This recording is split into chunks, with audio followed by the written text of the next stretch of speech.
इस प्रकार कई भाव बताते हैं। भगवान के अवतारों का वर्णन करते हुए सूत जी ने भागवत जी के निर्माण की कथा सुनाई। इदं भागवतम नाम पुराणं ब्रह्म संहितम् उत्तम श्लोक चरितं चकार भगवान ऋषि। भागवत जी नाम का एक पुराण है। पुराण से बड़ा शब्द नहीं मिला इसलिए पुराण कहते, नहीं तो साक्षात श्री कृष्ण है। ब्रह्म संहितम, ये ब्रह्म संहिता है भागवत जी। उत्तम श्लोक चरितम, यहां पर उत्तम श्लोक कहते हैं भक्तों को, जैसे प्रहलाद जी, जैसे ध्रुव जी, जैसे अम्बरीश राजा, जैसे रहुगण, जड़ भरत संवाद, ये सब उत्तम श्लोक हैं, उनके इसमें चरित्र गाए गए हैं। और चकार मतलब इसको निर्माण किसने किया? भगवान ऋषि यानी कि श्री वेदव्यास। वेदव्यास जी महाराज ने ब्रह्म नदी सरस्वती के तट पर बैठकर के अपनी दिव्य दृष्टि से देखा कलयुग के लोगों को। अब हम थोड़ा कथाक्रम बढ़ाएंगे आगे, हाँ ध्यान से सुनना। वेदव्यास जी महाराज ने जब देखा कि कलयुग के लोग जो हैं ये तो भैया बड़े भटके हुए लोग हैं। आप लोग कहते जरूर हैं कि हमारा बहुत विश्वास है बिहारी जी में, हमारा बहुत विश्वास है श्री जी में, हमारा बहुत विश्वास है धाम में, हमारा बहुत विश्वास है अपने गुरु में। इतनी सी एक घटना यदि आपके मन के विपरीत की हो जाए ना, आपका विश्वास 2 मिनट में टूटेगा। किंचित विश्वास नहीं हमको, केवल हम बोलते हैं, बड़ बोले हैं हम लोग। मैं कहता हूं कथा में, कल को यहां हमारे आने से पहले किसी ने कह दी, बोले वो व्यास जी है ना भीतर पी रहे थे, और ये कहना भूल जाए चाय, उतने से ही उठ के चले जाए आधे, तो मान भी लेंगे। विश्वास बहुत जल्दी टूटता है हम लोगों का। कहीं कहेंगे हम सही कह रहे हो, जुकाम भी है ही रहा उनको, किसी ने सजेस्ट कर दिया होगा। बहुत जल्दी विश्वास टूटता है हमारा, हम लोग विश्वास में है ही नहीं। आप जिस दिन ठाकुर जी से कहोगे ना मेरा आप में अटूट विश्वास है, उसी दिन से ठाकुर जी ऐसी लीला करेंगे कि आपके विश्वास की परख हो। ठाकुर जी करेंगे, देखूं भी परिपक्वता में नहीं है, कहीं ना कहीं बाह्य आवरण है जो भी दिख रहा है, अंतस्थ हृदय में उतनी पवित्रता अभी आई नहीं है। तब वेदव्यास जी ने विचार किया कलयुग के लोग इतने अपवित्र व्यवहार स्वभाव वाले, इनके लिए कुछ निर्माण किया जाए। तब श्री वेदव्यास जी महाराज ने वेदों की रचना की। वेद रचना करने के बाद पुराणों की रचना की। 17 महापुराण लिखे, 18 उपपुराण लिखे, लेकिन उनके मन को शांति नहीं मिली। महाभारत आदि लिखने के बाद भी जब मन अशांत था, तब श्री नारद जी का आगमन हुआ, और नारद जी ने आकर के वेदव्यास जी के पीड़ा का भाव पूछा, आप इतने पीड़ित क्यों लग रहे हैं, मुख से ऐसे क्यों लग रहे हैं, बहुत दीनहीन से। वेदव्यास जी महाराज बोले देखो मैंने कितना कुछ लिख दिया मानव कल्याण के लिए, पर पता नहीं क्यों मन में अभी भी असंतुष्टि सी है, मन में ऐसा लगता है कि कुछ रह रहा है, कुछ छूट रहा है, शायद मैंने कुछ अभी वर्णन किया नहीं है, मैं कहीं तो रुक रहा हूं। नारद जी महाराज बोले आपकी आज्ञा हो तो मैं बोलूं। व्यास जी बोले कहो। तब नारद जी महाराज कहते हैं कि भवतानुदित प्रायं यशो भगवतो मलम ये नैवासौ न तुष्येत मन्येत दर्शनम खिलम। हे व्यास जी क्षमा कीजिएगा, आपने जितने भी ग्रंथ लिखे हैं, जितना भी कुछ आपने अभी तक लिखा है, उसमें धर्म लिखा है, अर्थ लिखा है, काम लिखा है, मोक्ष लिखा है, चतुर्विध पुरुषार्थ को आपने लिखा है, उन लीलाओं को लिखा है, उन इतिहासों को लिखा है जिनको पढ़ सुनकर के व्यक्ति अपने धर्म अर्थ काम मोक्ष को सिद्ध कर सकता है। पर आपने अभी ऐसा यश नहीं लिखा ठाकुर जी का जिसको सुनकर के निर्ग्रंथा संत, जिनको मोक्ष की कामना नहीं, जिनको धर्म से कोई अभिप्राय नहीं, जिनकी कोई कामना नहीं है, जिनको अर्थ से कोई मतलब नहीं, जिनके जीवन में चतुर्विध पुरुषार्थ है ही नहीं। बहुत ध्यान से सुनना, हम सब चतुर्विध पुरुषार्थ के ही कार्यों में लगे हैं। धर्म, अर्थ, काम और मोक्ष, ये चार हैं। हम सब धर्म का पालन करते हैं। कितना भी नास्तिक हो वो भी थोड़ा बहुत धर्म का पालन करता है। सुबह उठना ये भी एक धर्म है, स्नान करना ये भी एक धर्म है, रात्रि में सोना ये भी एक धर्म है। कहां तक बचोगे धर्म से? सब धर्म है। विवाह करना ये भी एक धर्म है, भोजन करना ये भी एक धर्म है। सब धर्म का पालन करते हैं। तो हमारा पहला मानव लक्ष्य क्या होता है? धर्म पालन। दूसरा अर्थ यानी कि धन कमाना सबको चाहिए। तीसरा काम यानी कि अपनी कामनाओं की पूर्ति सब करते हैं। कोई कहेगा मेरी तो कोई कामना ही नहीं है, प्यास लगी पानी पीना है, ये भी तो एक कामना है ना। बिना कामना के शरीर रह ही नहीं सकता। हम सबके चित्त में कामनाएं हैं। तो धर्म है, अर्थ है, काम, और फिर अंत में सबकी इच्छा क्या हो जाती है? जब मरणासन अवस्था आती है, मृत्यु समीप आती है, सबकी स्थिति बन जाती है अब मोक्ष। लेकिन फिर भी इस संसार में ऐसे भी लोग हैं जिनको इन चारों से कोई अभिप्राय नहीं, जिनको धर्म, अधिकतर ब्रज में रहने वाले ब्रजवासी भी मोक्ष की कामना नहीं करते। ब्रजवासियों को भी मुक्ति नहीं चाहिए। ब्रज में जन्म लेवे वारे भी या ब्रज को भजवे वारे भी ठाकुर जी से यो ही कहें, जन्म जन्म दीजो या ही ब्रज बसी वो। हमें ये ब्रज ही मिल जाए दोबारा। हे लाला, हमको वैकुंठ नहीं चाहिए, मुक्ति नहीं चाहिए। मुक्ति की कामना नहीं करते। स्वयं श्री उद्धव जी महाराज ब्रज में आके कहते हैं, आशा महो चरण रेणुज श्याम हम श्याम वृंदावने किमपि गुलमलतौषधी नाम। हे विधाता, अगर आप मुझे मेरे पुण्यों के फलस्वरूप कुछ देना ही चाहते हैं तो पुनः इस ब्रज में एक लता बन करके मैं आ जाऊं, ताकि ब्रजवासियों की चरण रज सदा मुझको उसी में सनाए रखे। मुझे पुनर्जन्म नहीं चाहिए, मुझे मुक्ति नहीं चाहिए, मुझे चाहिए ब्रजमंडल। नारद जी महाराज आज वेद व्यास जी से कह रहे हैं, व्यास जी आपने चतुर्विध पुरुषार्थ पालन करने वाले लोगों के लिए सारे भाव बताए, पर जिनको इन चतुर्विध पुरुषार्थ से कोई मतलब नहीं, धर्म अर्थ काम मोक्ष जिनके जीवन में है ही नहीं, उनके लिए आपने क्या लिखा?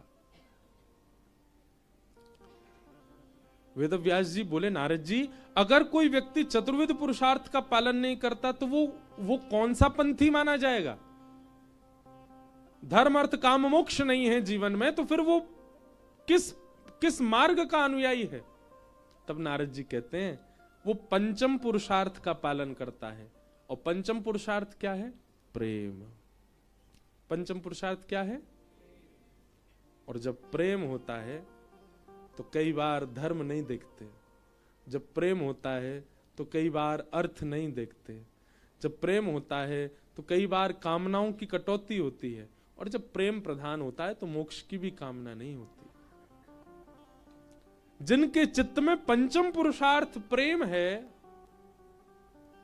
वो चतुर्विध पुरुषार्थ से अलग होते हैं। उनके लिए आपने क्या लिखा? ध्यान से सुन रहे हैं ना सब? इन चतुर्विध पुरुषार्थ का पालन करने वाले के लिए बिहारी जी भगवान हैं। इन चतुर्विध पुरुषार्थ का पालन करने वालों के लिए चार धाम की तरह वृंदावन भी एक तीर्थ स्थान है। इन चतुर्विध पुरुषार्थ का पालन करने के वाले के लिए श्री राधा रानी भी कोई दुर्गा अंबा जैसी कोई देवी ही हैं। इन चतुर्विध पुरुषार्थ का पालन करने वाले के लिए नर्मदा और गंगा की भांति ही श्री यमुना जी हैं। इन चतुर्विध पुरुषार्थ का पालन करने वाले के लिए गिरिराज जी केवल एक पर्वत हैं। पर पंचम पुरुषार्थ का पालन, प्रेम का पालन करने वाले के लिए बिहारी जी भगवान नहीं है। बिहारी जी नंद कुमार हैं, ब्रज के प्राण आधार हैं। प्रेम का पालन करने वाले के लिए श्री यमुना जी नदी नहीं है, यमुना पटरानी है, यमुना रसरानी है, यमुना साक्षात प्रेम विगलित स्वरूप है श्यामा श्याम का। पंचम पुरुषार्थ प्रेम का पालन करने वाले के लिए श्री गिरिराज पर्वत नहीं है, उनके लिए साक्षात श्री किशोरी जी का हृदय है। पंचम पुरुषार्थ पालन करने वाले, प्रेम का पालन करने वाले के लिए वृंदावन कोई तीर्थ नहीं है, वृंदावन श्यामा श्याम का निज महल है। ऐसे पंचम पुरुषार्थियों के लिए आपने क्या लिखा व्यास जी? कुछ भी नहीं, इसीलिए आपका मन अशांत है। थोड़ी और सरल भाषा में कहूं तो आपने जो कुछ भी लिखा है, आपकी इन सब रचनाओं से व्यक्ति को भगवान में आस्था हो जाएगी, विश्वास हो जाएगा, समर्पण हो जाएगा, प्रेम नहीं होगा। ऐसा कुछ लिखिए जिससे प्रेम हो, जिससे वह श्याम सुंदर अपने से लगने लग जाएं, जिससे वह श्याम सुंदर के प्रति अपनो भाव आने लग जाए।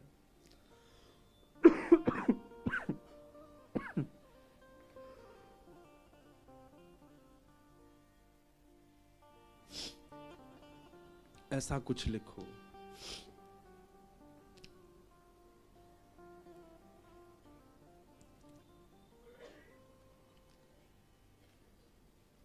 धर्म अर्थ काम मोक्ष का पालन करने वाला ये शब्द नहीं गा सकता जो मीराबाई गा रहे हैं। क्या? यह संसार सकल जग झूठा, झूठा कुल रानाता। संसार सकल जग झूठा, झूठा कुल राना। एक बात कहूं, मेरे पीछे गा रहे हो आप, पर यहां से निकलने के बाद गा के दिखाओ। कोई कहे आपको लस्सी पियोगे, कह के दिखाओ। संसार झूठा है, ये लस्सी झूठी है। रात्रि का समय हो गया भाई, चलो भोजन कर लो, ये झूठा है सब। अरे तुम तो मेरे हो, तुम भी झूठे हो, नहीं कह सकता कोई, क्योंकि हम चतुर्विध पुरुषार्थी हैं। ये तो मीराबाई कहती हैं बस। मीराबाई क्योंकि मानती हैं कि सच में संसार झूठा है। कोई अपना नहीं यहां पे। वो प्रेम पुरुषार्थ का पालन करती हैं, वो प्रेम की अनुयायी हैं, इसलिए उनके चित्त में संसार की वो दृष्टि है जो हमारे चित्त में नहीं हो। हम केवल यहां बैठ के स्वीकारीकरण, सिर सब हिलाएंगे, मानेगा कोई नहीं। मैं खुद भी बाहर बैठ करके स्कूटी पे ही बैठ के जाऊंगा घर तक, मैं भी नहीं कहूंगा कि ये असत्य है, ये नश्वर है, क्योंकि मैं भी चतुर्विध पुरुषार्थ का पालन करता हूं, पर हां धीरे धीरे आ रहा हूं पंचम पुरुषार्थ की ओर, कोशिश कर रहा हूं। ये तो मीराबाई गा सकती हैं जो पंचम पुरुषार्थ की श्रेणी में आती हैं। गिरधर जन्म मरण रासा थे, गिरधर जन्म मरण रासा थे, गिरधर जन्म मरण रासा थे, गिरधर जन्म। सब लोग गाओ। मेरा बहुत प्रिय पद है, कुछ पद मुझे बहुत, मीराबाई के तो सारे ही अच्छे हैं, सबके ही अच्छे हैं, पर कुछ पद मेरे हृदय के बहुत करीब हैं। उनमें से एक पद ये है, गिरधर जन्म मरण रासा थे, गिरधर जन्म मरण रासा थे। ओ याए नाय बिसरू में दिन राती,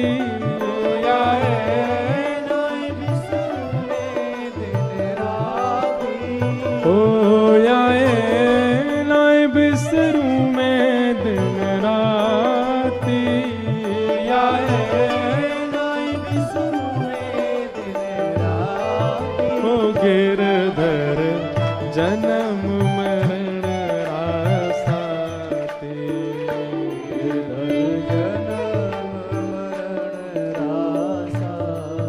ओ गिरधर जन्म मरण रासाथी, गिरधर जन्म मरण। बोलो गिरधर लाल की।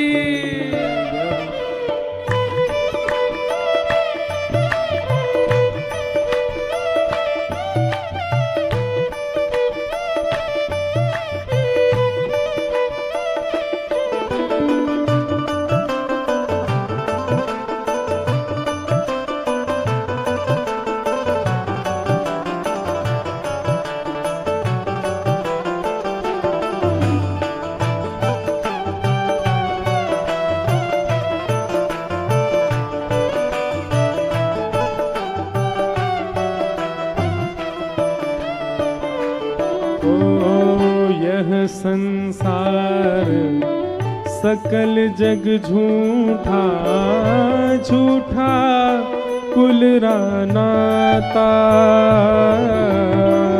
यह संसार सकल जग झूठा, झूठा कुल नाता। ओ यह संसार सकल जग झूठा, झूठा कुल नाता। यह संसार सकल जग झूठा, झूठा कुल नाता। दोय कर जोड़ा रज करूं छू, दोय कर जोड़ा रज करूं छू, दोय कर जोड़ा रज करूं छू, दोय कर जोड़ा रज करूं छू। सुन ली जो मारी बाती गिरधर जन्म मरण रासाथी, गिरधर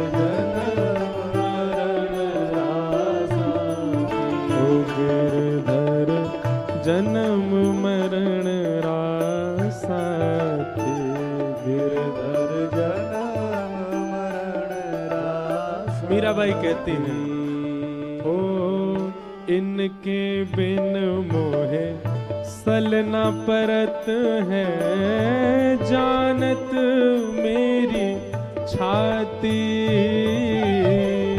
इनके बिन मोहे सलना परत है, जानत मेरी छाती।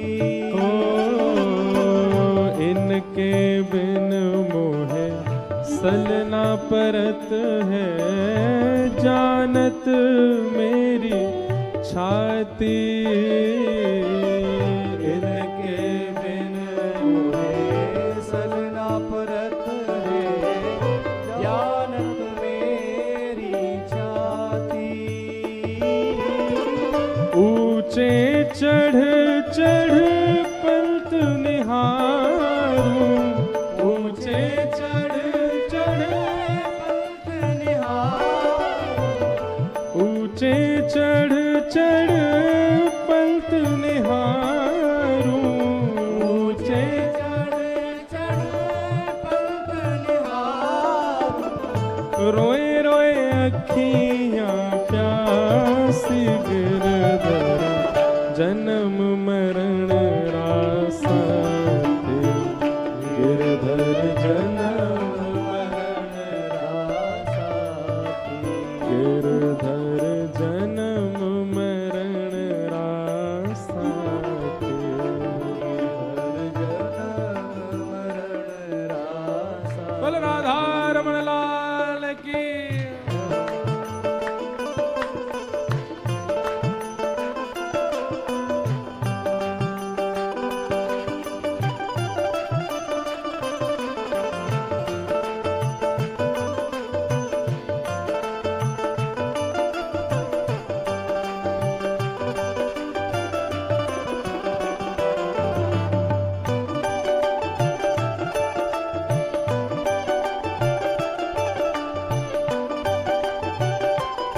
प्यारे गिरधर लाल की।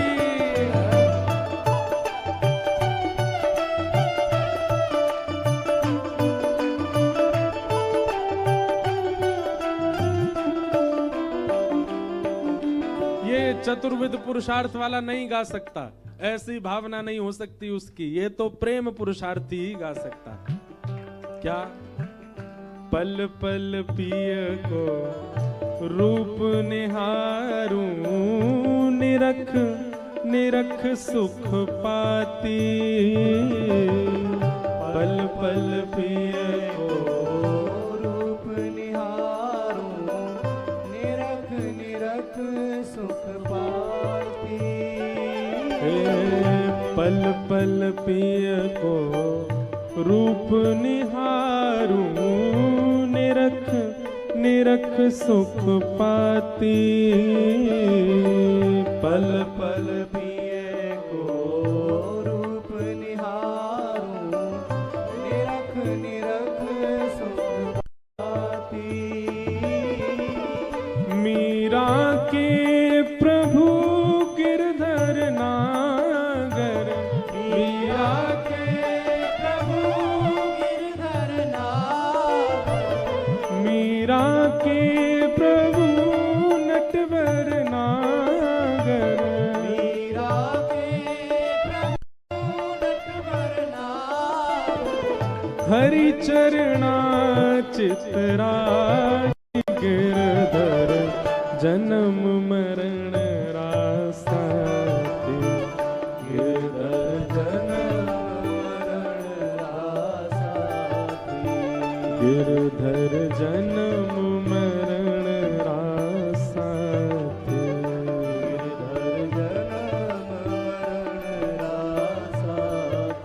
हो आए नाय बिसरू में दिन राती। हो आए नाय बिसरू में दिन राती। हो आए नाय बिसरू में दिन राती। हो आए नाय बिसरू में दिन राती। गिरधर जन्म मरण रासाती।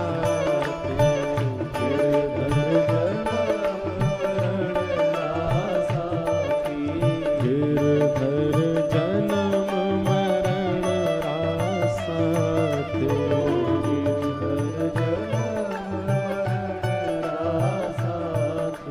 गिरधर जन्म मरण रासाती। गिरधर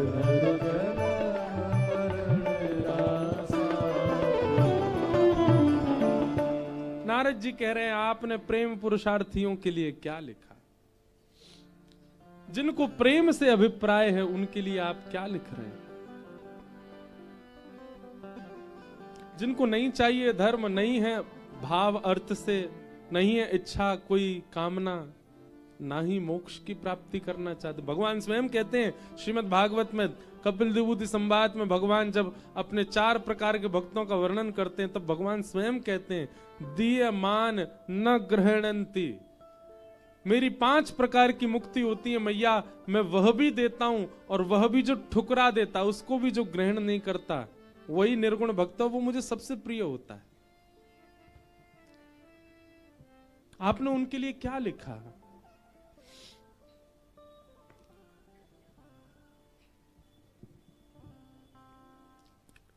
सीधी बात, आपने जितना भी कुछ लिखा उसमें ठाकुर जी का प्रभाव दिख रहा है, ठाकुर जी का ईश्वरत्व दिखता है, ठाकुर जी का ऐश्वर्य दिख रहा है, उनका स्वभाव कहीं नहीं दिख रहा है। वो कितने स्वभाव वाले हैं, कितने प्रेमी हैं, कैसे ब्रजवासियों के लिए ठाकुर जी छोटी छोटी लीलाएं कर रहे हैं, कैसे ब्रज के लिए ठाकुर जी सब समर्पित कर देते हैं, ये सब आपने कहां लिखा? इसीलिए आप जितने भी ग्रंथ लिख रहे हैं सबसे ठाकुर जी के प्रति आस्था विश्वास बढ़ जाएगी, पर प्रेम नहीं बढ़ रहा है, इसलिए आपका मन अशांत है। नायद्वचश्चित्र पदम हरेर्यशो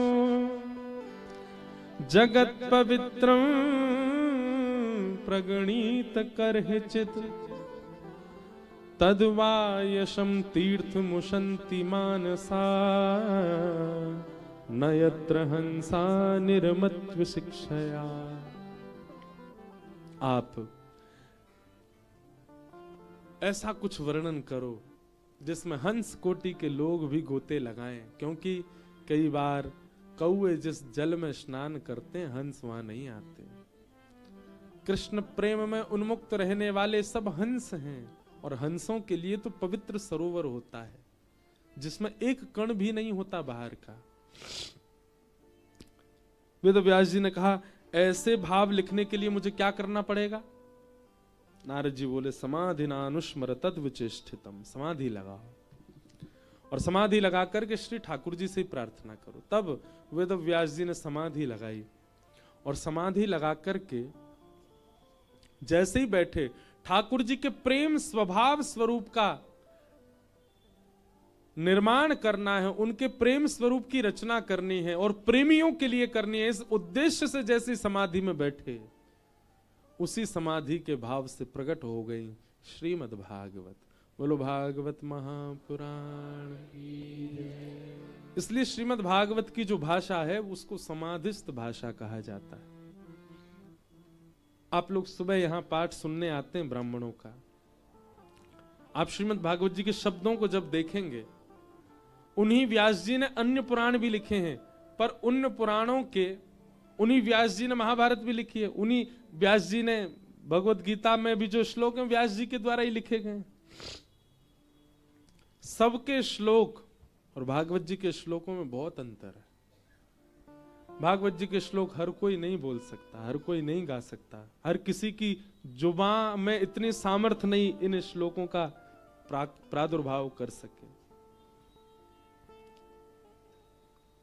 क्यों? क्योंकि समाधिस्थ भाषा है। अच्छा, ये तो चलो, ये तो रही अभी की बात। जैसी ब्रज लीला में आप प्रवेश करोगे, गोवर थापवे वाली गोपी, गैया चरावे वाली गोपी, वो गोपी जो ना कभी विद्यालय गई ना कभी विश्वविद्यालय गई, उन गोपियों के शब्द देखो आप, गोपी गीत देखो, युगल गीत देखो, वेणु गीत देखो, और सबसे बढ़िया, सबसे अद्भुत भ्रमर गीत, मधुपक तब बंधो माश प्रशांग्रिम सपत्न्याः कुच विलुलित माला कुंकुमश्मश्रुभिर्नः बहतु मधुपतिस्तन्मानिनी नाम प्रसादम यदु सदसि विदम्यम यस्य दूतस्त्वमिद्रिक। कौन गा सकता है ऐसे श्लोकों को? इसलिए श्रीमद् भागवत रचना वेद व्यास जी की है, पर वो समाधि में लिखी गई है, समाधि से प्रकट हुई है, इसलिए अद्भुत है भागवत। क्योंकि भागवत में धर्म अर्थ काम मोक्ष सबकी प्रधानता बताई जाएगी। आपको धर्म क्या है भागवत में बताया जाएगा, अर्थ क्या है भागवत में बताया जाएगा, काम क्या है भागवत में बताया जाएगा, मोक्ष की प्राप्ति कैसे होगी भागवत में बताया जाएगा। पर सबकी महानता बताने के बाद सबको किनारे करके महत्व भागवत जी में भक्ति का ही रखा जाएगा, प्रेम का ही रखा जाएगा। मतलब जैसे दुकानदार, उससे आप कुछ मांगने जाओ, साड़ी मांगने जाओ, तो आपसे वो आपकी अनुकूलता पूछेगा, आपको कैसी साड़ी चाहिए? बोले भैया कम दाम की हो लेकिन देखने में सुंदर हो। तो वो 4 प्रकार की साड़ी निकालेगा, ये भी ले लो, ये भी लो, ये देखने में भी सुंदर है, दाम भी कम है, लेकिन इन चारों से परे थोड़ा खर्चा होगा, ये वाली साड़ी सबसे बढ़िया लगेगी। वो इस प्रकार करेगा, आपकी अनुकूलता से 4 साड़ी दिखा जरूर देगा, पर आपके लिए जो और अच्छी हो वो जरूर निकालेगा, भले ही वो महंगी हो। ऐसी भागवत जी में चतुर्विध पुरुषार्थ बताए जाएंगे, धर्म अर्थ काम मोक्ष, पर सब बताने के बाद में कहा जाएगा पालन आप भक्ति का ही करो, पालन आप प्रेम का ही करो, उसी से ही सदगति है। तो श्रीमद् भागवत का यदि हम विचार करें कि श्रीमद् भागवत गंगा का उद्गम है, तो श्रीमद् भागवत गंगा का उद्गम है प्रेम, और जिसका उद्गम प्रेम है उसका उद्देश्य भी प्रेम ही है। श्रीमद् भागवत प्रेम ग्रंथ है। मैं तो कहता हूं कथा में, यदि भागवत जी नहीं प्रकट हुई होती व्यास जी के द्वारा, तो शायद सूरदास नहीं मिलते, शायद कुम्भनदास नहीं मिलते, शायद मीराबाई नहीं मिलती, शायद तुलसीदास नहीं मिलते, शायद हितरवंश महाप्रभु नहीं प्राप्त होते, शायद स्वामी श्री हरदास जी नहीं मिलते, शायद रामानुजाचार्य प्राप्त नहीं होते। क्यों? क्योंकि इन सब के चित्त में जो प्रेम का छिड़काव है वो भागवत ने ही किया है। इसलिए भागवत प्रेम ग्रंथ है और भागवत का निर्माण किया। और जैसे ही भागवत की रचना हुई, वेद व्यास जी महाराज के चित्त को इतनी शांति मिली, उन्हें जो अभी तक लग रहा था कि मैंने कुछ छोड़ दिया है, मुझसे कुछ चूक हो रही है, अब उसका परिपूर्ण अनुभव होने लगा। और श्री वेद व्यास जी महाराज ने अपनी कलम प्रवाहित कर दी। बस अब इसके बाद कुछ लिखना शेष नहीं रहता। भागवत जी की रचना हुई। लोकस्य जानतो विद्वांस चक्रे भागवत संहिता।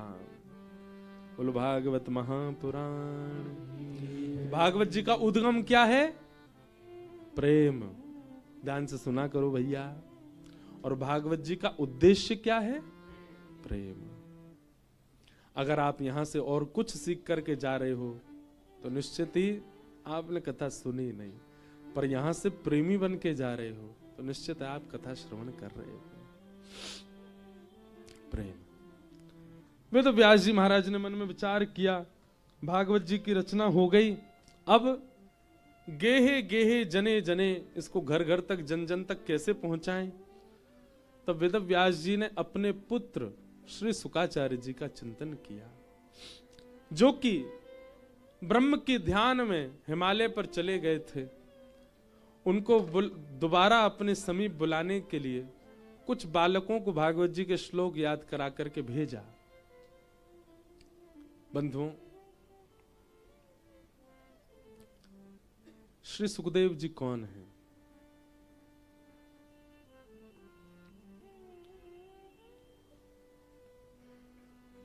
पद मिल जाए तो अच्छा है।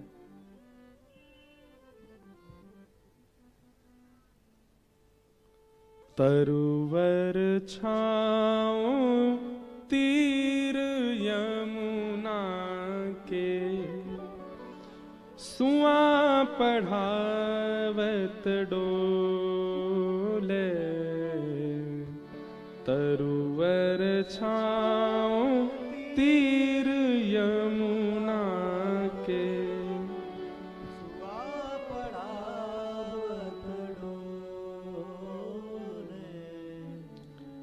तरुवर छाओ तीर यमुना के, सुआ पढ़ावत डोले। तरुवर छाओ तीर यमुना के, सुआ पढ़ावत डोले। भाव ऐसा है इस पद का कि श्री किशोरी जी, हमारी श्यामा जी, वे सदा एक सुख पक्षी को पढ़ाती हुई घूमती रहती हैं यमुना जी के तट पे। और क्या पढ़ाती हैं? बोलो गोपाल, बोलो कृष्ण, बोलो कन्हैया, बोलो मधुसूदन, बोलो माधव। और वो तोता जो है वो किशोरी जी के यहाँ हस्त कमल पर बैठा बैठा, कभी कंधे पे बैठा बैठा बोलता रहता है। जो जो किशोरी जी उसको याद कराती हैं, सौ नाम वो बोलता है। और जब जब उसके मुख से वो नाम ध्वनि प्रकट होती है, किशोरी जी आनंद में आ जाती हैं। लेकिन एक बार श्याम सुंदर जब मिलन को पधारे तो किशोरी जी ने कहा, चल रे सुआ। सुआ मतलब तोता, प्रणाम कर। उसने प्रणाम नहीं किया। किशोरी जी बोली, तैने प्रणाम क्यों नहीं किया? तू पूरे दिन तो गाता है। अब कोई नई वस्तु प्राप्त होती है तो श्री जी ठाकुर जी को दिखाती हैं। ठाकुर जी को बुला करके श्री जी ने पहले उसको दिखाया। अच्छा सुआ बोल के दिखा। तो सुआ बोलने लगा, कन्हैया, मधुसूदन, माधव, गोपाल, गोविंद, मुरारी, गिरधर, सारे भगवान के नाम गाने लगा। ये गुण तो उसके अंदर आ गया कि वो नाम गाता है। लेकिन जैसे उससे कहा प्रणाम कर तो उसने प्रणाम नहीं किया। श्री जी बोली, तू प्रणाम क्यों नहीं करता? तो वो सुआ बोला, ये कौन है, मैं इनको प्रणाम क्यों करूं, ये कौन है श्री जी। तब श्री जी ने मन में विचार किया, मतलब या केवल नाम याद है गयो है, याने केवल नाम रट लियो है, पर वह नामी को जाने ना है।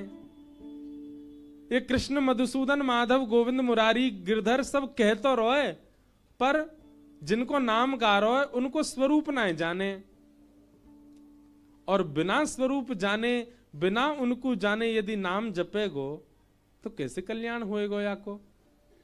तब श्री जी ने एक शर्त रखी, अरे देख सुआ, तो को यदि मेरे संग रहनो है ना, तो तू पहले जिनको नाम गावे उन नामी को जान के आ, उन नामी को परख के आ, उन नामी को समझ के आ, और जब तू उनको समझ जाएगो तब मैं तो को स्वीकार करूंगी, ना तो तू मुझसे दूर ही रहेगो। और श्री जी ने अपने समीप रहने वाले उस सुआ को अपने से दूर कर दिया। अब तो खूब रोया, मैं कहा करूं, मैं श्री जी से दूर कैसे रहूं, मैं श्यामा जी से दूर कैसे रहूं। तब उस पर कृपा भई और वही एक सुख पक्षी के रूप में पृथ्वी पर आए। महादेव यहां पार्वती जी को अमर कथा सुना रहे थे, वहीं बैठ करके वो सुख पक्षी पीछे वो कथा सुनने लगा, नामी को जानने के प्रयास करने लगा। महादेव थोड़े क्रोध में आ गए कि छुप करके कथा सुन रहे हो, श्रोता बन के कथा सुनो, सामने बैठ के तुम पीछे बैठ के सुन रहे हो। लेकिन वो बालक तो अबोध सुआ, उसको क्या पता था। त्रिशूल लेकर के पीछे भागे तो उड़ता हुआ वही पक्षी घूमता घूमता घूमता हिमालय पर बद्रीनाथ में वेद व्यास जी की पत्नी विटिका वो जलपान कर रही थी, उनके मुख से उनके गर्भ में प्रवेश कर गया और 12 वर्ष तक उस गर्भ में निवास किया। 12 वर्ष बाद मनी अंदर ही अंदर श्लोकों का उच्चारण करने लगा। तो एक दिन विटिका जी ने जाकर के वेद व्यास जी से कहा, मुझे लगता है गर्भ में कोई वैदुष्य बालक है। तब दिव्य दृष्टि से देखा तो व्यास जी समझ गए ये कोई सामान्य नहीं है, साक्षात भगवत प्रचारक संत चूड़ामणि श्री सुखदेव जी महाराज। निवेदन किया, बालक आप जन्म लो। तब शुकाचार्य जी बोले, मैं जन्म ना लूंगा, क्यों, या संसार में माया बड़ी खतरनाक है, जन्म लेते ही वो को पकड़ लेगी, मैं तो यहीं रहूंगा मैया के गर्भ में, एकांतवासा झगड़ा ना झांसा। वेद व्यास जी महाराज बोले, हमें भी आपके दर्शन का सौभाग्य मिलेगा, कृपा करके अपनी मां को यह आनंद सुख प्रदान करो। तब वे सुखदेव जी महाराज प्रकट हुए। यम प्रव्रजल तमनुपेत अपेत कृत्यम द्वैपायनो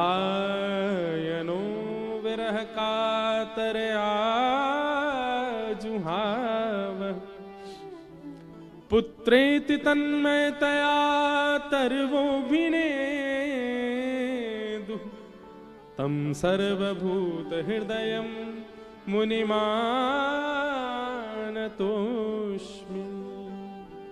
बोलो सुखदेव जी महाराज की। शुकाचार्य जी का प्रादुर्भाव हुआ और प्रकट होते ही महाराज माता पिता की तरफ देखा ही नहीं, वन की ओर चलने लगे। क्यों? क्योंकि अब उनका उद्देश्य केवल यह है उस नामी को जानना है, जिसकी वजह से श्री जी ने मेरो त्याग कर दियो। अब उनकी किसी में आसक्ति नहीं। ऐसे सर्वभूत हृदय श्री सुखदेव जी को हम प्रणाम करते हैं। तो सुखदेव जी पिताजी माताजी को छोड़ के अकेले वन में चले गए, वन में जाकर के ध्यान करने लगे। आज जब भागवत जी की रचना हुई तो वेद व्यास जी ने विचार किया कि मेरा वह बालक सुखदेव पूर्ण रूपेण भागवत जी का वक्ता बनने योग्य है। वो पुत्र नहीं है, वो पात्र है, लेकिन उसको बुलाया कैसे जाए। तब वेद व्यास जी महाराज ने अपने छोटे छोटे शिष्यों को एक श्लोक याद करा दिया, जो कि श्रीमद् भागवत के वेणुगीत का श्लोक है, वेणुगीत से पूर्व का श्लोक है। मैं खूब सुनाता हूं ये श्लोक कथा में, बहुत इतना अद्भुत श्लोक है। इस श्लोक से साक्षात दर्शन हो जाएंगे आपको ठाकुर जी के। कि वरहा पीड़म नटवर वपु कर्णयो कर्णकारम विभ्रदवासः कनक कपिसं वैजयन्तीं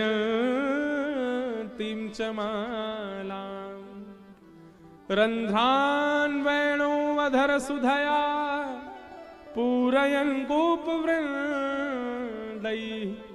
वृन्दारण्यं स्वपदरमणं प्राविशद् गीतकीर्तिः। वरहापीडम नटवर वपु, जिन्होंने मोर पंख पहना है, मोर मुकुट पहना है, और नटों में वर जो श्रेष्ठ हैं, पीली पीतांबरी पहनी है, वैजंती माला पहनी है, अपने अधर पर वेणु धारण करके त्रिभंग लली श्याम सुंदर धीमी धीमी गति से वृंदावन की ओर बढ़ रहे हैं। गायों की चरण रज उड़ उड़ करके उनके श्री अंग पर लग रही है। गोप ग्वाल नाचते गाते जा रहे हैं और गोपियों को यह दर्शन हो रहा है।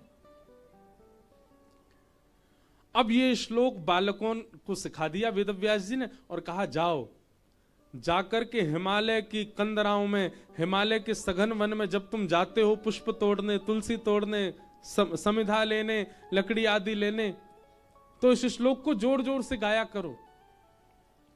और आधा ही गाना, जब तक कोई आकर के ना कहे कि पूरा सुनाओ तब तक पूरा नहीं सुनाना। छोटे छोटे बालक हिमालय पर जाते और पुष्प आदि तोड़ते और उसी समय गाते, बरहा पीणम नटवर वपु कर्णयो कर्णकारम विभ्रतवासः कनक कपिसं वैजयन्तीं च मालाम् रंध्रान, बस यहीं रुक जाते। अब ये ध्वनि पहुंची समाधि में बैठे हुए श्री सुखदेव जी के कानों में, और जैसे ये ध्वनि पहुंची, हमें तो श्लोक समझ नहीं आते ना, लेकिन शुकाचार्य जी को तो समझ आते। उनके कानों में जैसे ये ध्वनि पहुंची, तुरंत क्या दिखने लगा? मोर का मुकुट जिन्होंने पीर पहना है, बरहा पीड़म नटवर वपु, जिनका वपु यानी कि श्री अंग कैसा है। एक बात बताऊं भैया, हमारे श्री विल्लु मंगल जी, नाम सुना विल्लु मंगल जी का? कल सुनाऊंगा चरित्र विल्लु मंगल जी का। तो विल्लु मंगल जी ने कृष्ण करणामृत ग्रंथ लिखा, उसमें कई भाव लिखे। उसमें एक श्लोक है, मैं आज ढूंढ के कल जरूर बताऊंगा, ध्यान से सुनिएगा। विल्लु मंगल जी कहते हैं ठाकुर जी कैसे सांवले हैं, ठाकुर जी का रंग कैसा है। बोले सब कहते हैं ठाकुर जी सांवले, तो भाई सांवलो व्यक्ति, कारो व्यक्ति जितने अंधेरे में जाएगो उतना ही अदृश्य है तो चलो जाएगो। बोले पर नंद नंदन श्री कृष्ण कैसे हैं? बोले जितना अंधेरे में जाते हैं उतने प्रकाशित होते चले जाते हैं, उनकी उतनी श्याम कांति और प्रकाशित होने लगती है। वो जितने जितने ज्यादा गहरे उनको अंधेरे में ले जाओ उतने ज्यादा दिखाई देते हैं। हमें बिहारी जी को देखो, बिहारी जी गर्मियों में तो बाहर आ जाते हैं पर अभी भीतर बैठे। वो बात अलग है कि बाहर के प्रकाश से वो दिख रहे हैं, पर नहीं, श्री बिहारी जी अंधेरे में ही रहते हैं। कितनी बार प्रयास किया पुजारियों ने, सबने, अंदर लाइट लग जाए, नहीं लगती। क्यों? लाइट ही मना करे, भैया तुम कौन के आगे जला रहे हो मुझे, जो स्वयं प्रकाश स्वरूप है। वो अंधेरे में ही प्रकाशित होते हैं, उनका रूप वहीं प्रकट होता है। और अब पता नहीं आप सबकी भावना, पर मेरी भावना, बिहारी जी जब बाहर आते हैं ना तब दर्शन में मुझे आनंद आता है, पर जब बिहारी जी भीतर विराजते हैं तब दर्शन में पता नहीं एक अद्भुत सुख मिलता है। ऐसा लगता है कि मानो हम कलयुग में हैं, वो द्वापर में बैठे हैं, द्वापर के कन्हैया।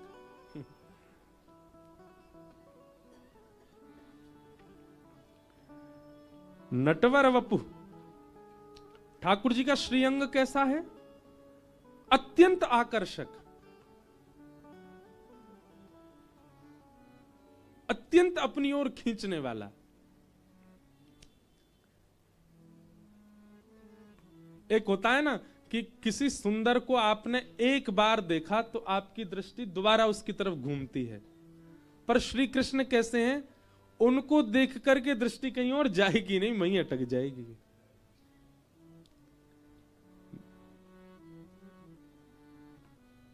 बहुत सुंदर पद है ना कृष्णदास जी का। हमारे श्री टटिया स्थान वाले पूज्य महाराज जी, जब भी मैं जाऊंगा मुंह से कहेंगे यही पद सुनाओ बार बार।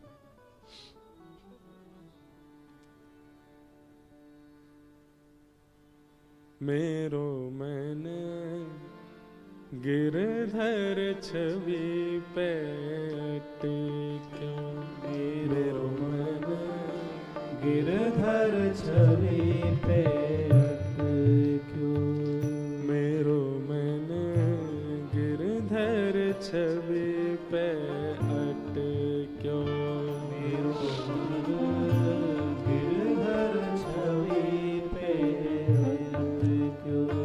विचार करो ठाकुर जी कैसे सुंदर हैं।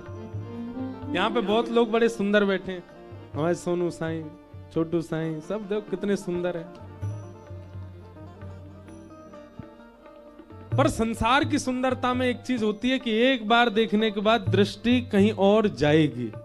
पर ठाकुर जी कैसे सुंदर हैं, एक बार यदि नयनन में बस गए फिर नेत्र और किसी को देख नहीं पाएंगे। ये मैं अपना अनुभव बता रहा हूं। क्यों बार बार कभी कभी नेत्र बंद हो जाते हैं कथा करते करते, वह छवि, वह भाव, वह भीतर घूमता रहता है, वह वही स्मृति में लगता है कि वह इन्हीं को ही निहार हैं बस।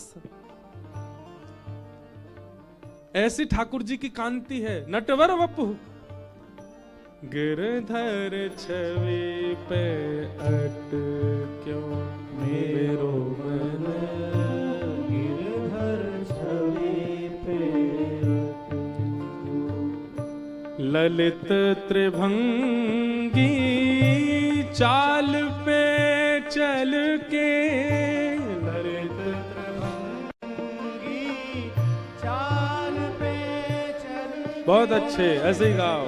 ललित त्रिभंगी चाल पे चल के, ललित त्रिभंगी चाल पे चल के। जो लोग कथा सुनते रहते होंगे उनको पता होगी मैं इतने भाव गाता नहीं कथा में, एक आध दो भाव ही आते हैं बस।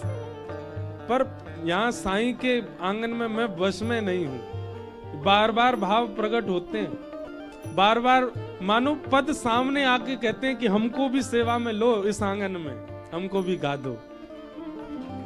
इसीलिए बार बार कोई भी लीला होती है तो फिर निकुंज का दर्शन होने लगता है। इसलिए मुझे क्षमा कीजिएगा। कोई अगर ये सोचे कि ओए बार बार पद गा रहे हैं, वैसे कोई सोचेगा नहीं, पर फिर भी कैसे हैं ठाकुर जी। ललित त्रिभंगी चाल पे चल के चुबुक चारु गड़ी ठटक्यो। जैसे बंधुओं ठाकुर जी कौन है पता है?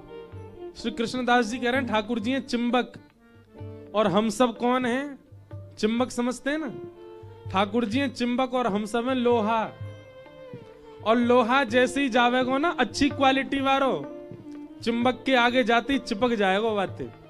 और जा लोहा में जंग लग रही होगी संसार की, बाकी आगे पीछे कितनी चिंबक घुमाओ वो चिपकेगा ही नहीं। जा लोहा को तत्व अंदर ते भीतर ते आयरनिटी खत्म है गई होगी जाकी, वो ना चिपकेगा जाके। ललित त्रिभंगी चाल पे चल के चिबुक चारु गड़ी ठटक्यो। ललित त्रिभंगी चाल पे चल के, ललित त्रिभंगी चाल पे चल के।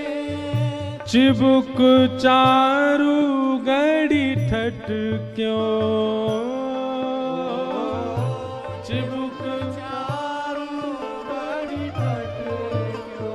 मेरो मन गिरधर छवि पे अटक्यो। मेरो मन गिरधर छवि पे अटक्यो। मेरो मन गिरधर छवि पे अटक्यो। मेरो मन गिरधर छवि पे अटक्यो। सजल श्याम घन वरण लीन है।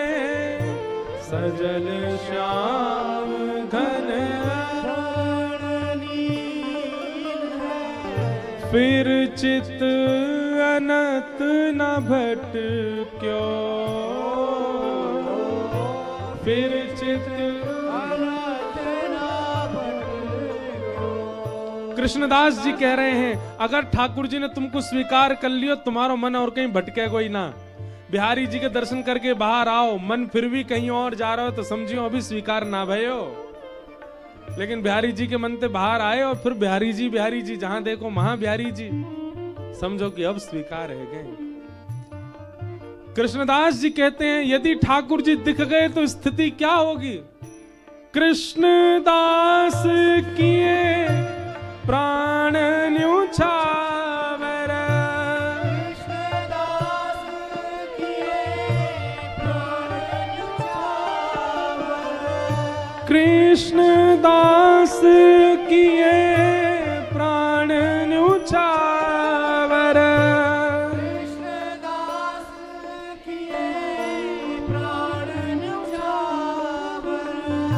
यह तन जग सिर पट क्यों, यह तन जग सिर पट क्यों, मेरो मन गिरधर छवि पे अटको, मेरो मन गिरधर छवि पे अटको, मेरो मन गिरधर छवि पे अटको, मेरो मन गिरधर छवि पे अटको। सुखदेव जी महाराज ध्यान में बैठे हैं और तभी वो बालक श्लोक गाते हैं। बरहा पीड़म नटवर वपुः कर्णयोः कर्णकारम विभ्रदवासः कनक कपिसं वैजयंतीं च मालाम रंध्रान वेणु। बस इतना ही कहा। अब तो श्री सुखदेव जी महाराज के चित्त में टेढ़ो सो मुकुट पहन रखो है, सांवरो सो जिनको श्री अंग है, पीतांबरी पहन रखी है, गले में वैजंती माला है, टेढ़े से जो खड़े हैं वेणु बजा रहे हैं, बस इतना ही दर्शन हुआ। सुखदेव जी बोले ये जहां से भी स्वर आ रहा है ये आधा ही क्यों आ रहा है, ये इससे आगे क्यों नहीं बोले। वो रंध्रान क्या रंध्रन कर रहे हैं, क्या बजा रहे हैं। सुखदेव जी महाराज अपने ध्यान से उठे, दौड़ दौड़ करके ढूंढने लगे कहां से आ रहे हैं ये श्लोकों की ध्वनि। तभी देखा सघन वन में कुछ बालक गा रहे हैं। शुकाचार्य जी ने जाके कहा सुनो ये तुम आधा क्यों गा रहे हो, पूरा गाओ। बालकों ने पूरा श्लोक गाया। बरहा पीड़म नटवर वपुः कर्णयो कर्णकारम बिभ्रदवासः कनक कपिसं वैजयंतीं च मालां रंध्रान वेणु अधर सुधया पूरयन गोप वृंदै वृंदारण्यम स्वपदरमणम प्राविशद गीत कीर्ति। शुकाचार्य जी समझ गए, मिल गए, ये तो वही हैं जिनके लिए श्री जी ने कहा था प्रणाम करो। शुकाचार्य जी बोले इनके बारे में और बताओ मुझे। बालकों ने दूसरा श्लोक सुनाया कि अहो वकीयम स्तन कालकूटम जिघांक्षया पाययदप्य साध्वी लेभे गतिम धातृचिताम ततुन्यम कंबा दयालुम शरणम ब्रजेम। बकासुर की बहन पूतना अपने पयोधर में विष लगा के गई थी इनको मारने, और इन्होंने क्या किया, उसके विष को पान करके, उसके दुग्ध को पान करके उसको वो गति प्रदान कर दी जो मां यशोदा को मिलनी चाहिए थी। अपनी पालन पोषण जन्मदात्री मां को जो गति देनी चाहिए वो विष पिलाने वाली पूतना को इन्होंने दे दी। कितने दयालु, कितने सरल, कितने प्यारे हैं हमारे ठाकुर जी। ऐसे श्री कृष्ण की शरण में हम जा रहे हैं। इनकी शरण छोड़ और मैं किसकी शरण में जाऊं। सुखदेव जी समझ गए, बोले ये अद्भुत हैं, मुझे और इनके बारे में सुनाओ ना। बालक बोले अब इनके बारे में आपको और सुनना है तो हमारे गुरुदेव के पास चलो। और श्री सुखदेव जी महाराज उन बालकों के साथ लौट करके जब आए, देखा कि गुरु जी कोई और नहीं, वही हैं उनके पिताजी श्री वेदव्यास जी महाराज। चरणों में प्रणाम किया, पिताजी ये बालक जो श्लोक सुना रहे हैं, ये कृष्ण कौन है, इनका स्वरूप कैसा है, इनका स्वभाव कैसा, इनका व्यवहार कैसा, उसके बारे में मुझे थोड़ा बताइए। वेद व्यास जी महाराज ने फिर भागवत का अध्ययन श्री सुखदेव जी महाराज को कराया, और उन्हीं श्री सुखदेव जी महाराज ने अब श्री जी के समीप जाके कहें उससे पहले किसी पर टेस्ट करके देख लें जो हमें प्राप्त हुआ है वो उचित है कि नहीं। और तभी उनको एक प्यासा मिला गंगा के तट पर जिसका नाम है परीक्षित, और परीक्षित को बैठा करके श्री शुकाचार्य जी महाराज ने भागवत जी का संपूर्ण ज्ञान प्रदान किया। परीक्षित को 7 दिन में मृत्यु का श्राप लगा था, और 7 दिन कथा श्रवण कराते तक्षक सर्प ने डसा तो, पर श्री परीक्षित जी महाराज के लिए विमान आया और उसमें बैठकर के वे सदगति को प्राप्त हो गए, भगवत धाम को प्राप्त हो गए। तो शुकाचार्य जी को ये मोहर लग गई कि नहीं, जो ये प्राप्त हुआ है ये श्री जी के अनुकूल है। कहते हैं हमने तो रसिक संतों से सुना है कि फिर परीक्षित को कथा सुनाने के पश्चात श्री शुकाचार्य जी कहां विराज रहे हैं, कहां हैं? सबके अपने अपने मत हैं, पर हम एक स्थान पर अभी कथा करके आए कुछ दिन पहले जयपुर में, सरस निकुंज, और वहां सरस निकुंज में जो परंपरा प्रारंभ है वो श्री शुकाचार्य जी की परंपरा है, इसलिए उसको सुख संप्रदाय कहते हैं। और वहां पर श्री शुकाचार्य जी सुख सखी के रूप में हैं श्री जी की सेवा में।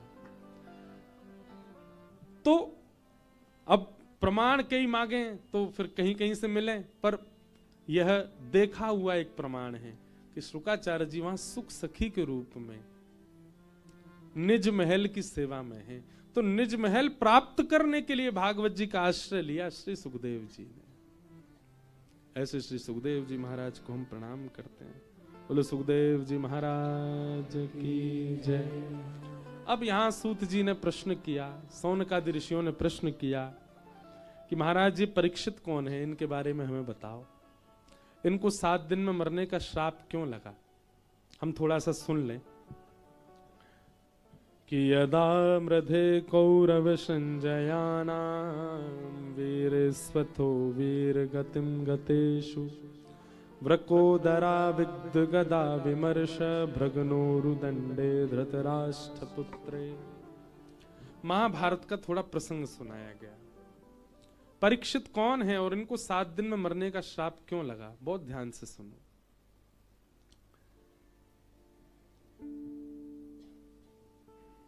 महाभारत का युद्ध अपने अंतिम पड़ाव पर था।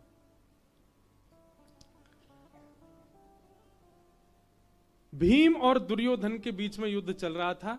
तभी भीम ने भगवान की आज्ञा मान करके दुर्योधन की जंघा तोड़ दी, क्योंकि दुर्योधन और किसी भी तरीके से मरने वाला नहीं था, उसकी जंघा पे ही मारा जा सकता था। दुर्योधन जब गिर पड़ा तो महाभारत का युद्ध पांडव जीत गए। तब दुर्योधन ने अपना बदला लेने के लिए गुरुपुत्र अश्वत्थामा से कहा कि सोते हुए पांडवों को मार दो, और अश्वत्थामा ने सोते हुए पांडवों को ना मार करके सोते हुए द्रौपदी के 5 पुत्रों को मार दिया। कथा सबको विस्तार से पता है, मैं केवल सूक्ष्म में क्रम पूरा कर रहा हूं। जिसके कारण अर्जुन ने उनको बंदी बनाया और उनको मृत्यु दंड देने का मन बनाया। परंतु जैसे ही अश्वत्थामा को मृत्यु दंड देना था तो द्रौपदी ने कुछ भाव कहे। उवाच चासहन्तस्य बंधनानयनं सती मुच्यतामेष ब्राह्मणो नितरां गुरु। इनको मत मारो। अर्जुन ने पूछा क्यों नहीं मारे, तो द्रौपदी की बातों में यहां 5 चीजें हैं। मैं कहा करता हूं कथा में, किसी भी निर्णय को लेने से पहले इन 5 बातों का विचार किया कीजिए। धर्मम न्यायम सकरुणम निर्वलीकम समम महत्। सबसे पहला, हम जो निर्णय ले रहे हैं वो धर्म सम्मत है कि नहीं, हमारा निर्णय धर्म सम्मत होना चाहिए। दूसरा, न्याय, हमारे निर्णय में न्याय होना चाहिए। तीसरी बात, सकरुणम, करुणा यानी कि दया युक्त हमारा निर्णय होना चाहिए। बहुत ध्यानपूर्वक सुनिएगा, बहुत विशेष बात है ये। इन्हीं 5 कारणों से भगवान ने द्रौपदी को अपनी बहन बनाया। ये सामान्य कोई क्रिया नहीं है। ये 5 लक्षण यदि हमारे भीतर आ जाएं, ठाकुर जी हमको भी कछु तो बना ही लेंगे। तो सबसे पहला धर्म, हमारा निर्णय धर्म सम्मत होना चाहिए। दूसरी बात, हमारे निर्णय में न्याय होना चाहिए। हम जो भी निर्णय लें वो एक पक्षीय नहीं होना चाहिए, न्याय युक्त होना चाहिए, दोनों पक्षों को समान। तीसरी बात, सकरुणम यानी कि दया युक्त होना चाहिए। हमारे निर्णय में निर्दयता नहीं दिखनी चाहिए। और चौथी बात, निर्विलीकम यानी कि निष्कपटता, कपट युक्त नहीं होना चाहिए। ओहो इसने मुझे घी नहीं लगा के दी थी रोटी में, इसके संग तो मैं ऐसा करूंगा, इसने मेरे संग ऐसा किया मैं भी ऐसा करूंगा। तो कहीं इस प्रकार की कपटता ना हो आपके निर्णय में। लोग करते हैं ऐसा, इसने भी मेरे साथ उस समय ऐसा किया था मैं भी करूंगा, टिट फॉर टैट। ये जितने भी अंग्रेजी के मुहावरे हैं ना, ये महाघनघोर संसारी लोगों के लिए लागू होते हैं, ये वैष्णवों के लिए नहीं है। Tit for tat.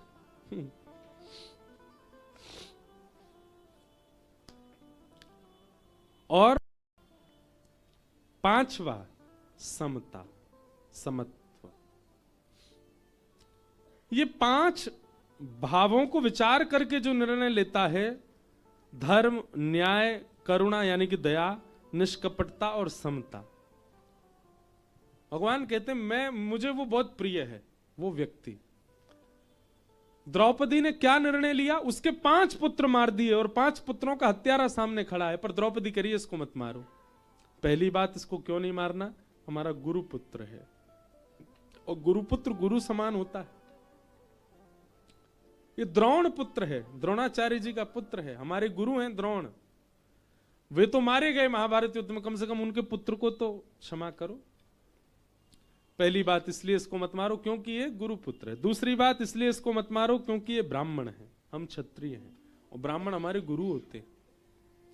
तीसरी बात, इसलिए इसको मत मारो क्यों, क्योंकि अब यहां दया आ गई। द्रौपदी कहती हैं क्योंकि ये अपनी मां का इकलौता पुत्र है, इनकी मां विधवा हो चुकी है पहले ही, और मां के विधवा होने के बाद मां का सर्वस्व उनका पुत्र होता है। तुम पुत्र को भी मार दोगे, सोचो उनकी मां की स्थिति क्या होगी।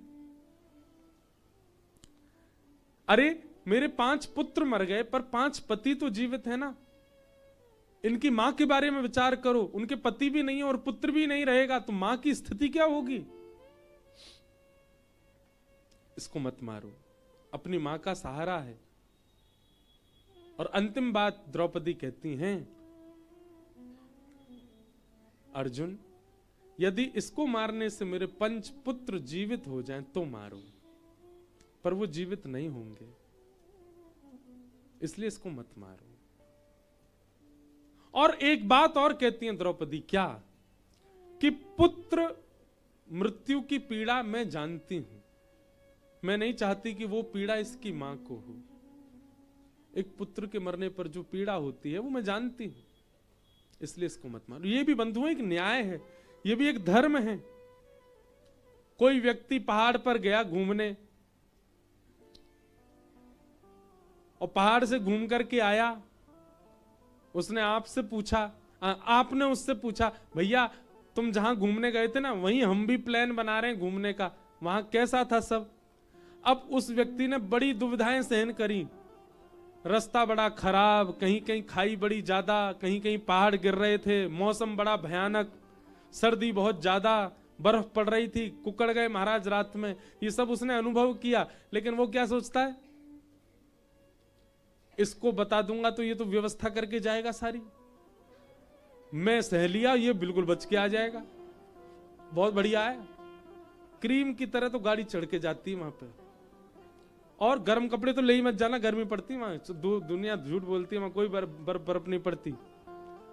उसको बेचारे को गलत सलत बता के भेज दिया, बोले अब आएगा मजा, जैसे मैंने भोगा वैसे ये भी भोगे।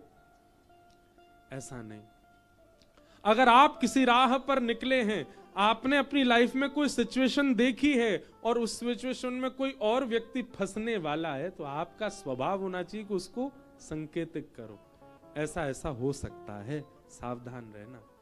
ये सावधान करना यह भी एक धर्म है। मुझे पता है बालक के मरने पर ऐसा लगता मानो 1000 बिच्छू एक साथ डस रहे हों, मां को इतनी पीड़ा होती है अर्जुन। मैं वो पीड़ा किसी और मां को नहीं देखना चाहती, इसलिए इसको मत मारो। जब द्रौपदी की बात में धर्म, न्याय, करुणा, निष्कपटता, समता, सबका दर्शन हुआ, इन सब बात सुनकर के बाकी सब लोगों ने तो सराहना की द्रौपदी की, पर दूर खंबे से सिर लगा करके खड़े श्री द्वारिकाधीश रो गए। दया आ गई द्रौपदी पर। इसके 5 बालक मार दिए एक व्यक्ति ने, और अभी भी धर्म, न्याय, करुणा सबको स्थान दे रखा है द्रौपदी ने अपने चित्त में। भगवान आए और द्रौपदी को भरी सभा में अपने हृदय से लगाया। द्रौपदी, लोग मुझे दया का देवता कहते हैं कि मैं बहुत दयालु हूं। आज मुझे दया की देवी मिल गई। और भगवान ने कहा मेरा नाम कृष्ण है, तुम्हारा नाम आज से कृष्णा। द्रौपदी का नाम हुआ कृष्णा। निरीक्ष कृष्णापकृतम गुरु सुतम। यहां पर श्री वेदव्यास जी महाराज ने द्रौपदी नहीं कहा है, फिर नाम ही उसका कृष्णा ही रख दिया। निरीक्ष कृष्णापकृतम गुरु सुतम वाम स्वभावा कृपया नाम च। ठाकुर जी के अधिकारी बनना है ना, तो रूप और बाहर का कितना सुंदर बने नहीं, हृदय शुद्ध हो। द्रौपदी को भगवान ने अपनी बहन बनाया। अश्वत्थामा को आधी दाढ़ी मूंछ मूड़ करके उसका अपमान करके उसको मुक्त कर दिया। और लेकिन अश्वत्थामा अभी भी बदला लेना चाहता था, उसको अभी भी सहन नहीं था। लातों के भूत बातों से नहीं मानते ना। अश्वत्थामा को छोड़ दिया, मारा नहीं, केवल दाढ़ी मूंछ मूड़ दी। उससे उसको लगा इन्होंने मेरा अपमान किया, इन पांडवों के साथ और बुरा करना चाहिए मुझे। और उसने क्या किया? बोले 5 बालक तो मार दिए द्रौपदी के मैंने, परंतु अभी भी अभिमन्यु की पत्नी उत्तरा, वो गर्भवती है, उसके गर्भ का बालक भी अगर मर जाए ना, तो इन पांडवों के यहां कोई पानी देने वाला भी नहीं बचेगा, तर्पण करने वाला भी नहीं बचेगा। और अश्वत्थामा ने सगर्भा गर्भवती उत्तरा के बालक को मारने के लिए उसी समय ब्रह्मास्त्र छोड़ दिया उत्तरा के ऊपर। भगवान द्वारिका जा रहे थे, तभी उत्तरा ने देखा कि ब्रह्मास्त्र आ रहा है, भुजा उठा करके दौड़ी ठाकुर जी की ओर। पाहि पाहि महायोगिन देव देव जगतपते, नान्यम तद्भयम पश्ये यत्र मृत्यु परस्पर। उत्तरा दौड़ी, भगवान से जाके कहने लगी, हे जगतपते, हे जगन्नाथ, मेरी रक्षा करो। पाहि पाहि। उत्तरा के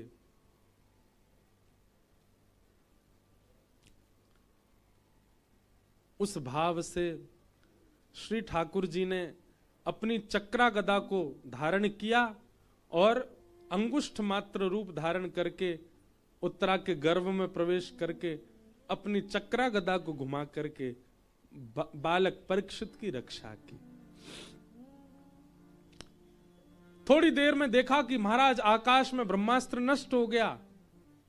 सब लोग भगवान की जय जयकार करने लगे, द्वारिकाधीश की जय, बाल कृष्ण लाल की जय, हे कन्हैया तुम्हारी कृपा से उत्तरा का बालक बच गया। भगवान सब जय जयकार करने वालों से बोले, पागल है गए हो, मैं तो तुम्हारे सामने ही खड़ा हूं, मैं तो यहां ते हिलो भी ना हूं। भैया जे ब्रह्मास्त्र मैंने नष्ट ना कियो तो कैसे नष्ट है गयो? ये ठाकुर जी का स्वभाव देखो, ठाकुर जी का स्वभाव कैसा। ठाकुर जी कह रहे हैं अरे भैया उत्तरा ने इतनो जप कियो, इतनो तप कियो, इतनो पातिव्रत धर्म को पालन कियो कि वाके पातिव्रत धर्म से ब्रह्मास्त्र वाकु छू भी नहीं पायो, आकाश में नष्ट है गयो। आचार्य चरण कहते हैं कि भाई रक्षा तो ठाकुर जी ने की है, पर ठाकुर जी का स्वभाव है कि वो दूसरे को ही मान देते हैं, करने के बाद भी दूसरे पर ही कह देते हैं इसी ने किया, मैंने नहीं किया। उत्तरा की रक्षा भगवान कर रहे हैं, पर सबसे क्या कह रहे हैं? उत्तरा के धर्म बल ने उसकी रक्षा की है। हम लोग बिल्कुल विपरीत हैं, हम लोग उल्टे हैं। करके कोई और चला गया, हम केवल हाथ लगा करके भी इतना चाहते हैं कि हमारा वो हो जाए, हमने भी थोड़ा बहुत कुछ किया।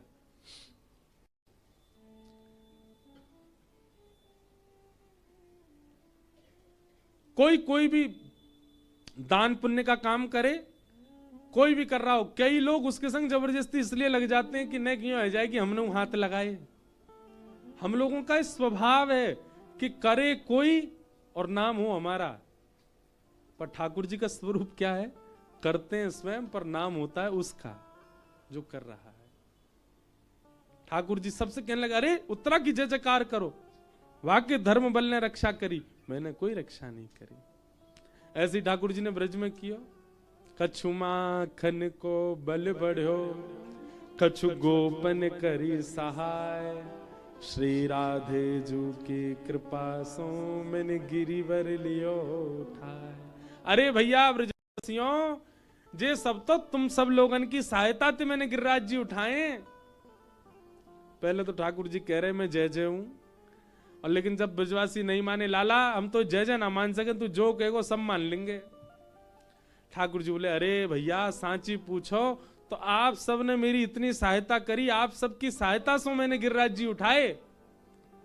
ब्रजवासी बोले, हमने कहा सहायता करी लाला? अरे तुम सबरे टकटकी लगाए के मोह देख रहे, तो तुम सबन की शक्ति मुंह में आ गई, मैंने गिरिराज जी उठा लिए। लाखों ब्रजवासीन की शक्ति एक बालक में आ गई, तो बताओ लाख लोग पकड़ के उठाएंगे तो गिरिराज जी उठ नहीं जाएंगे? तुम सब लाखों उनकी शक्ति मुंह में आई, मैंने उठा लिए। और ब्रजवासी मान भी गए, हम बे तभी तो हमें कमजोरी आ रही है, तभी हम लोगों ने लग रहा है कि भीतर इतनी कमजोरी क्यों लग रही है। लाला तेने माखन खूब चुरायो, आजकल शक्ति चुराने लगो, ज्यो ज्यो बड़ो है तो जा रहो, चोरी बदलती जा रही लाला की। ठाकुर जी का स्वभाव है। कैसा स्वभाव है? करते खुद हैं, पर श्रेय किसको देते हैं?